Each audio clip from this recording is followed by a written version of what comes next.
The question I would ask all of you is, who are you making the content for? My belief is that most people are making the content for themselves and what they want out of it. The reason I don't have content fatigue is because I get great joy out of making the content for all of you. So for me, I'm capable, and my friends ask me this all the time, aren't you tired of saying the same shit? And I'm like, never. If you think about the 3 best pieces of content that I've ever made for you, I bet you'll realize once I say this, that you had heard me say it 19 other times prior to that. It was just that you were ready to hear it that time. So for me, when you've got as powerful of a story that can help so many young women, like actually being vulnerable and authentic about having an eating disorder, you could talk about that every day for the rest of your life, because you know on the other side, there's some girl in Stockholm right now that needs it. So for a lot of you, content fatigue comes from the fact that it's selfish, not selfless. That's not bad. I have plenty of selfish wants and needs too. But I think the reason you can easily get to a place of not having content fatigue is similar to what resonated for you about loving the process. Once you make all of your content for the sake of the person on the other side of it, you'll never stop. The second one's ironically the complete reverse answer. The thing that you need to do with overwhelming is to be kinder to yourself. With all the hats that you're wearing, especially mothering 3 children, all of us beat ourselves up too much. That's where you need to be very selfish. The place where everyone needs to be the most selfish is in the way they love themselves. The way things are quiet for me and not overwhelming is I'm my biggest fan. But not in a narcissistic, egotistical way, in a I'm compassionate to me. You have to be nicer to yourself. We're human beings. Every person in here is gonna do something stupid today. I think I'm really good at stuff. Business, I'll make it narrow. I think I'm really good at business. I'm gonna make 150 big mistakes this year. Having the capacity to be kind to yourself and predicate it on your effort is everything. You know, and that doesn't mean don't hold yourself to a standard. That means just have more compassion to yourself. You're juggling a lot of shit. Family, business, brand, 3 children, and content creator, you've got a lot going on.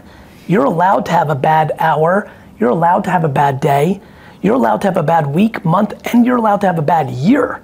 We just need to be nicer to ourselves. I think all of us have to really recognize who we are. You know, for me, I genuinely am more passionate about being a nice person than I am about being a successful businessman. But I just happen to be also good at business. It's been something I've been thinking a lot about, which is like, why am I so capable of being happy so often? Why don't I have the normal amount of anxiety when I have the rationale to have way more anxiety?